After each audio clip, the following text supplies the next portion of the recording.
Hi everyone, welcome to my channel. कैसे हैं आप सब? आई होप बिल्कुल ठीक होंगे डियर। आज का जो हमारा टॉपिक है वो है time and place of contract को लेकर। एंड इसमें हम एक टॉपिक भी पढ़ने वाले हैं, time and essence of contract. Means कि हम इसमें सेक्शन 46 से लेके 50 तक और सेक्शन 55 ये पढ़ने वाले हैं इंडियन कॉन्ट्रैक्ट एक्ट के। ओके, अभी ये लेक्चर शुरू करने से पहले आई विल सजेस्ट कि आप पिछले लेक्चर ज़रूर देखिएगा, वरना बहुत सारी बातें ऐसी होंगी जो आपको समझ में नहीं आने वाली हैं। पिछले लेक्चर्स की पूरी प्लेलिस्ट लॉ ऑफ कॉन्ट्रैक्ट की बनी पड़ी है, जिसका लिंक आपको इधर आई बटन पे मिल जाएगा, तो जाकर पहले ज़रूर देखिएगा। और हाँ, नीचे डिस्क्रिप्शन बॉक्स में भी आपको डायरेक्ट लिंक मिल जाएगा। ठीक है, आप लोग मुझे इंस्टाग्राम के ऊपर फॉलो भी कर सकते हैं, जिसका यूज़र नेम तो आपको आपकी स्क्रीन के ऊपर तो दिखाई दे ही रहा है, साथ ही साथ इसका डायरेक्ट लिंक नीचे डिस्क्रिप्शन बॉक्स में मिल जाएगा। तो अभी फ़िलहाल के लिए बिना किसी देरी के शुरू करते हैं आज का lecture. So let's get into it.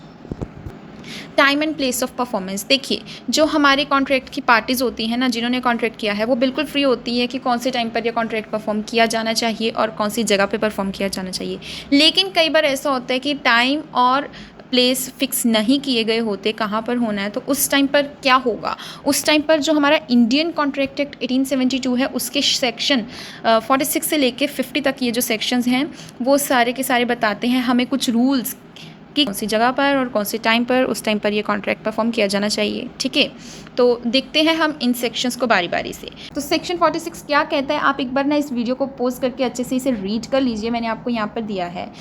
हम लोगों को पता है कि जो प्रॉमिसर है और प्रॉमिसी है, उनके बीच में ही कॉन्ट्रैक्ट होता है। मान लीजिए आपके और मेरे बीच में कॉन्ट्रैक्ट हुआ है, आपने मुझे कुछ गुड्स डिलीवर करने हैं, तो मैं ही तो आपको बताऊंगी ना कि कौन सी जगह पे और कौन से टाइम पर आपको ये गुड्स डिलीवर करने हैं। ठीक है, तो प्रॉमिसी की ये ड्यूटी होती है। लेकिन अगर प्रॉमिसी और जब ये प्रॉमिसी बताता है ना प्रॉमिसर को कि आओ यहाँ पर आके कॉन्ट्रैक्ट परफॉर्म करो, इस टाइम पे आके परफॉर्म करो, इसका मतलब ही अप्लाइज, वो एप्लीकेशन दे रहा है। ठीक है, अब अगर किसी केस में ऐसा हो जाए कि प्रॉमिसी ने टाइम बताया ही ना हो कि किस टाइम पर ये कॉन्ट्रैक्ट परफॉर्म किया जाएगा, तो उस टाइम पर क्या होगा। तो उस टाइम पर जो सेक्शन 46 है हमारा, वो कहता है कि उस टाइम पर जो कॉन्ट्रैक्ट है उसे रीजनेबल टाइम के बीच में परफॉर्म कर देना चाहिए। ठीक है, रीजनेबल टाइम कुछ भी हो सकता है।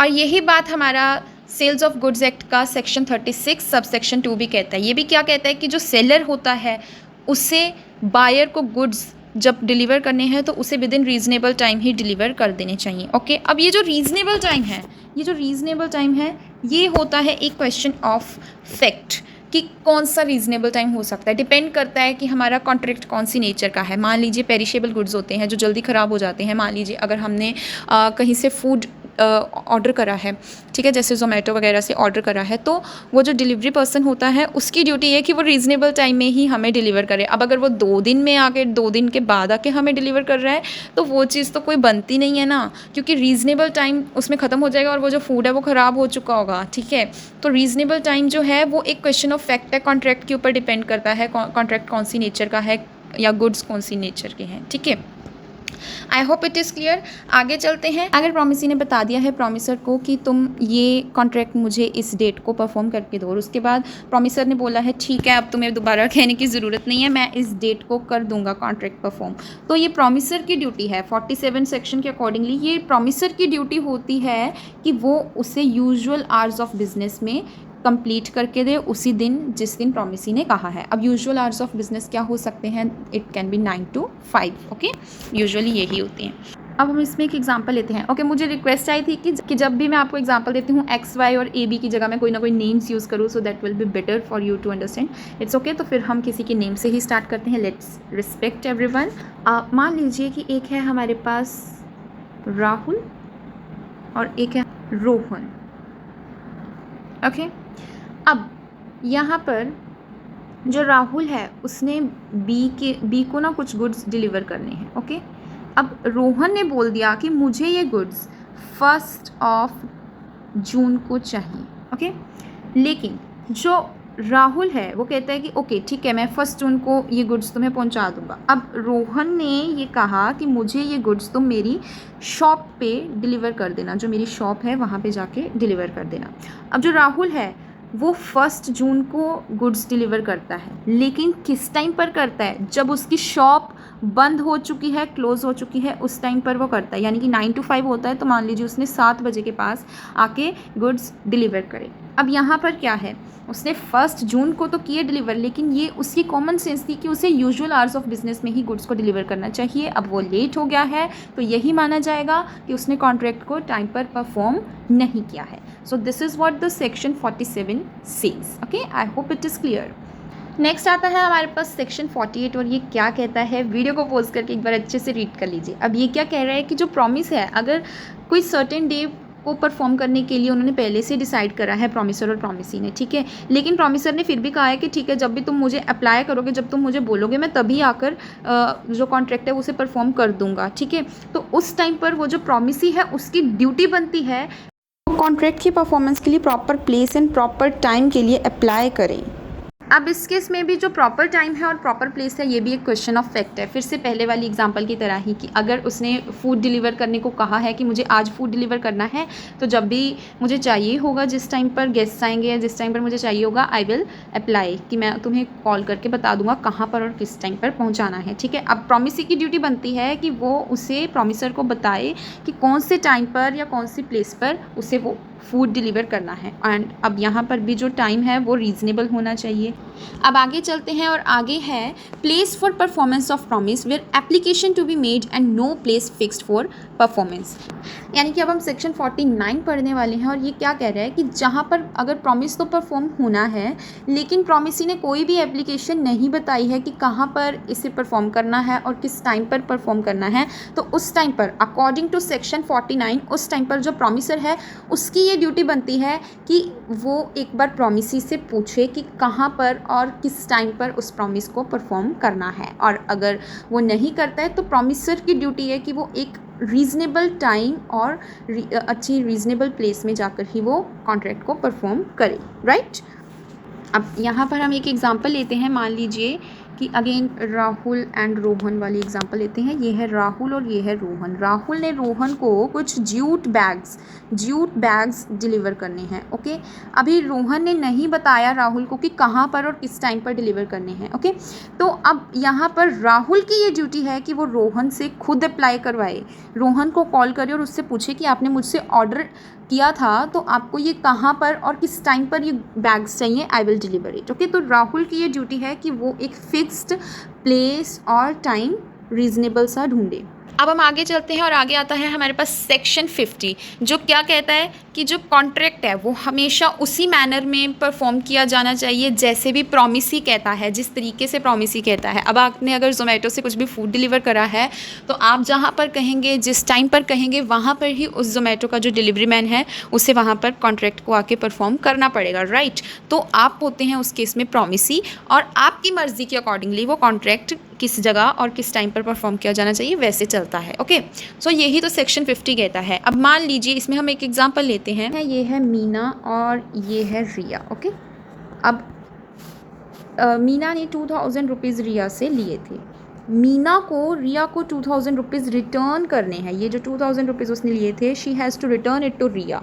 तो इस केस में प्रॉमिसर कौन है, मीना, एंड प्रॉमिसी कौन है, Riya. I hope it is clear यहाँ तक, ओके। अब जो 2000 रुपीज़ इससे रिटर्न करने हैं, मीना के पास अभी 1000 रुपीज़ है, तो मीना रिया के पास जाती है और बोलती है कि ये 1000 रुपीज़ अभी तुम रख लो, I will give the next 1000 rupees on the next day, okay. अब यहाँ पर प्रॉमिसी यानी कि रिया की ये मर्ज़ी है कि वो 1000 को एक्सेप्ट करती है या फिर वो ये कहती है कि नहीं, मुझे 2000 इकट्ठे ही चाहिए और आज ही चाहिए, ठीक है। तो प्रॉमिसी की मर्जी है, जैसे प्रॉमिसी बोलता है उस हिसाब से कॉन्ट्रैक्ट चलता है। This is what the section 50 says, okay. I hope it is clear. तो यहाँ तक मतलब हमें क्या क्लियर हुआ कि टाइम और प्लेस कॉन्ट्रैक्ट की बहुत ज़्यादा इंपॉर्टेंट होते हैं। टाइम भी बहुत ज़्यादा इंपॉर्टेंट होता है, ठीक है। अगर कॉन्ट्रैक्ट को टाइम में परफॉर्म ना किया जाए तो नुकसान भी हो सकता है, ठीक है। अब जो सेक्शन 55 है हमारा इंडियन कॉन्ट्रैक्ट एक्ट 1872 का, ये 2 तरीके की रेमेडीज़ हमें देता है कि अगर कॉन्ट्रैक्ट को टाइम पर परफॉर्म ना किया जाए तो क्या होगा। लेकिन सेक्शन 55 में देखने से पहले हम देखेंगे कि time and essence of contract, यानी कि टाइम कब ज़रूरी होता है। तो देखिए, ये तो डिपेंड करता है हमारे फैक्ट्स पे, हमारे सर्कमस्टांसिस पे, कॉन्ट्रैक्ट की नेचर पे, कि कब कब टाइम जो है वो कॉन्ट्रैक्ट के लिए इंपॉर्टेंट हो सकता है। So when time is important, basically ये 3 केसेस होते हैं जहाँ पर टाइम इंपॉर्टेंट होता है। तो पहला तो है जहाँ पर पार्टीज़ ने पहले से एग्री किया हुआ है कि टाइम इंपॉर्टेंट है। दूसरा वो केस होता है जहाँ पर अगर टाइम पर केस को कॉन्ट्रैक्ट को परफॉर्म ना किया जाए तो दूसरी पार्टी को नुकसान पहुंच सकता है। और तीसरा, जब कॉन्ट्रैक्ट की नेचर एंड नेसेसिटी ही ऐसी की होती है कि उस कॉन्ट्रैक्ट को अगर टाइम पर परफॉर्म ना किया जाए तो दूसरी पार्टी को नुकसान हो सकता है। ओके, तो लेकिन अगर ये कॉन्ट्रैक्ट जब टाइम पर ना परफॉर्म किया जाए तो क्या होगा, तो हमें सेक्शन 55 बताता है वो कुछ कॉन्सिक्वेंसेस अगर ये कॉन्ट्रैक्ट को टाइम पर परफॉर्म ना किया जाए। तो सेक्शन 55 ना हमें 2 केसेस बताता है जहाँ पर टाइम एसेंस है, एसेंस मतलब ज़रूरी है कॉन्ट्रैक्ट के लिए, और जहाँ पर टाइम कॉन्ट्रैक्ट को परफॉर्म करने के लिए ज़रूरी नहीं है। तो देखते हैं, जब टाइम एसेंस होता है कॉन्ट्रैक्ट की यानी ज़रूरी होता है कॉन्ट्रैक्ट के लिए और उस टाइम पर कॉन्ट्रैक्ट को टाइम पे परफॉर्म ना किया जाए तो क्या होता है। एज़ पर सेक्शन 55 उस टाइम पर वो जो कॉन्ट्रैक्ट है वो वॉइडेबल बन जाता है। वॉइडेबल बन जाता है मतलब ये प्रॉमिसी की मर्ज़ी है कि उस टाइम पर वो कॉन्ट्रैक्ट को परफॉर्म करे या ना करे।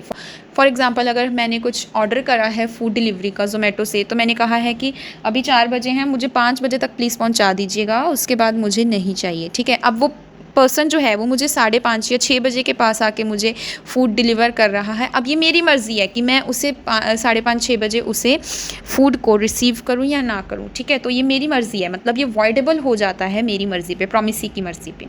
अगर उस कॉन्ट्रैक्ट को प्रॉमिसी टाइम कंप्लीट होने के बाद भी एक्सेप्ट करता है तो प्रॉमिसी प्रॉमिसर को ये नहीं कह सकता है कि तुम मुझे अब वो पैसे पे करो जो मुझे नुकसान हुआ है। लेकिन हाँ, अगर ये मैंने पहले से ही कहा होता कि तुम जो मुझे फ़ूड डिलीवर करोगे मुझे 5 बजे तक चाहिए, अगर तुमने 5 बजे तक नहीं पहुँचाया ना तो फिर मैं तुम्हें 200 रुपीज़ चार्ज करूँगी। अब यहाँ पर मैंने पहले से कह रखा है, अब अगर वो मुझे 6 बजे के पास पहुँचाता है, आई एक्सेप्ट दैट डिलीवरी, लेकिन अब मुझे वो 200 रुपीज़ उससे मैं उससे मांग सकती हूँ एज अ कॉम्पनसेशन। ओके, तो मतलब अगर हमने पहले से ही नोटिस दे रखा है कि अगर तुम्हारी डिलीवरी लेट हुई या तुम्हारा कॉन्ट्रैक्ट जो है वो लेट हुआ तो फिर मैं तुमसे कंपनसेशन लूँगी इतने की, तो उस केस में तो प्रॉमिसी प्रॉमिसर से कंपनसेशन डिमांड कर सकता है। लेकिन अगर उसने पहले से इसे नहीं कहा है तो वो फर्दर कंपनसेशन उससे डिमांड नहीं कर सकता है। सेक्शन 55 हमें ये भी बताता है जहाँ पर टाइम इम्पॉर्टेंट नहीं था कॉन्ट्रैक्ट को परफॉर्म करने के लिए, तो उस टाइम पर जो वो कॉन्ट्रैक्ट है वो अवॉइड नहीं किया जा सकता है। यानी कि अब यहाँ पर जहाँ पर टाइम तो एसेंस था वहाँ पर तो वॉइडेबल हो जाता था, यानी कि कॉन्ट्रैक्ट कैंसिल भी हो सकता था, प्रॉमिसी की मर्जी थी। लेकिन अगर कॉन्ट्रैक्ट को टाइम पर परफॉर्म नहीं किया जा रहा है उस केस में जहाँ पर टाइम ज़रूरी भी नहीं है, तो उस केस में प्रॉमिसी उस कॉन्ट्रैक्ट को अवॉइड नहीं कर सकता है, वो कॉन्ट्रैक्ट वैलिड ही रहेगा। प्रॉमिसी को उस कॉन्ट्रैक्ट की एक्सेप्टेंस करनी ही पड़ेगी। लेकिन हाँ, ये हो सकता है कि प्रॉमिसी जो है वो डैमेजेस क्लेम कर सकता है और इसके लिए उसे कोई भी प्रायर नोटिस, पहले से नोटिस देने की ज़रूरत नहीं है प्रॉमिसर को। तो अब आप लोग जाते जाते प्लीज़ सब्सक्राइब कर देना, लाइक कर देना, शेयर कर देना। आई होप आप लोगों को आज का लेक्चर अच्छे से समझ आ गया होगा। और हाँ, वो इंस्टाग्राम के ऊपर जाकर मुझे फॉलो ज़रूर कर लेना। यूज़र नेम तो आप लोगों को दिख ही रहा है नीचे स्क्रीन के ऊपर आपकी, और इसका नीचे डायरेक्ट लिंक भी आपको नीचे डिस्क्रिप्शन बॉक्स में मिल जाएगा। Thanks for watching. अगर आपको मेरी वीडियोस पसंद आ रही हैं, लेक्चर्स पसंद आ रहे हैं तो प्लीज़ सब्सक्राइब कर देना सो दैट मैं और आप लोगों के लिए लेक्चर्स बनाऊँ। Okay, thank you so much for watching.